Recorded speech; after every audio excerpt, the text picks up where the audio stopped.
Hello. How are you? Stephen Hawking's toneless computer-generated voice has become his trademark. This is how I speak. What it might lack in flair, it makes up for in design. In 2005, Professor Hawking's paralysis meant he could no longer use this handheld device that he'd used for decades to operate his computer. So a new solution had to be created. Definitely my favourite project is an infrared switch that I've mounted on Stephen's glasses. He operates it with tiny movements of his cheek. It's a bit like shining a torch at a wall. The closer the wall is, the brighter the spot you'll see made by the torch. So the device actually has an infrared LED next to an infrared detector, and when Stephen tenses a cheek muscle, that moves his skin slightly closer to the sensor, and it can detect very small movements in his cheek.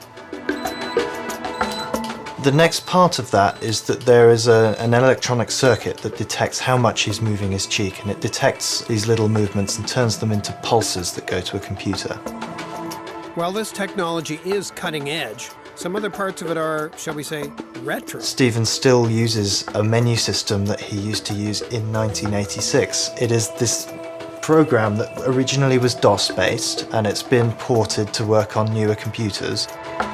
What we're seeing here is a big screen full of words, and Stephen can select one word at a time using a few pulses to narrow down the highlighted section. You've got yes, no, maybe, don't know, thanks, and these are the phrases that he could speak most often, and you've got all sorts of short words along the bottom that he speaks all the time. He has all the letters of the alphabet just here, and if he clicks on B, for example, he'll get a whole screen full of words beginning with B. And he has a vocabulary of about 4,000 words that he can bring up using those menus. There's one row along here which is predictive, and when I say predictive I mean the cutting edge of 1980s technology. It's basically the last word that was spoken after the particular word that he's recently said, so it's not very clever. Fortunately, its user is clever.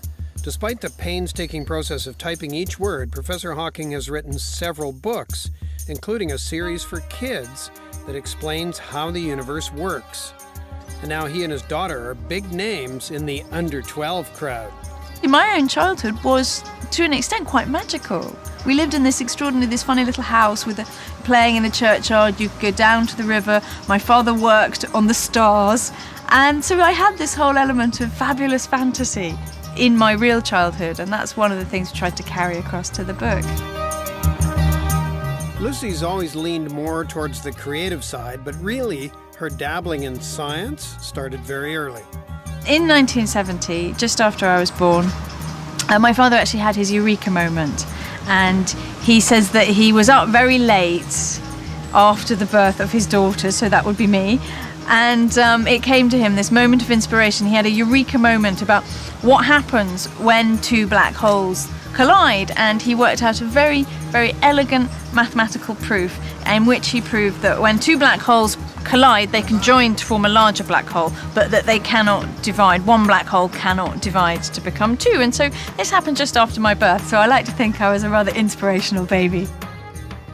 Her father still works on the stars, and convincing him to put the biggest questions in the universe into kid-friendly writing was easy, as Professor Hawking told us himself. We wanted to write for children because they are the future. The search for life in the solar system and beyond, that's actually the theme of George's Cosmic Treasure Hunt, which is our latest book. And it's one of the questions that kids really do ask. It's one of the most common questions is there anyone else out there? And so we wanted to look at this question and talk about it, and talk about the possibility of life on other worlds, but also the possibility of taking human life out to other worlds. He's a leading expert on the universe, so we asked, does Stephen Hawking think there's life out there? We don't know if there is alien life. But if life developed on Earth, it must be possible for life to have developed elsewhere.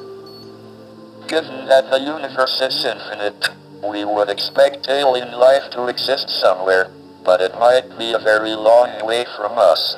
These books also, they are based on my father's career in science, and they're based on a great and an amazing career that spanned over 40 years. And the work that he would like to be remembered for is his work on black holes and the origins of the universe, and so that's where we're taking everyone on the cosmic journey.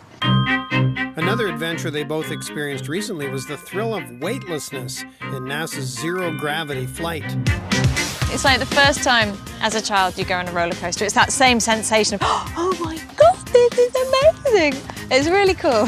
I loved it. And we did about 15 parabolas, and at the end, we'd all turned into kids, basically. And at the end, they went, oh, I'm afraid this is your last parabola. And we're like, oh no, we wouldn't have another go. Could we do it again? I mean, you just thought, by the time we got to Spain, we were all about age 3, I think. So excited, it was so cool. The level of cool was more profound for her father. After 40 years in a wheelchair, Stephen Hawking was floating. We've had an extraordinary time. He's an amazing man. If you think about what he's achieved in science, and then separate from what he's achieved by the way he's dealt with his disability, both those things are incredible. But when you actually put them together in one person, that's, I think, what makes him so extraordinary and unique. For Professor Hawking, though, there's an added element that makes it extraordinary. I think it is all of those things. I am very pleased to have made a contribution to our understanding of the universe, despite my physical difficulties. But it would have been an empty triumph without the love and support of my family.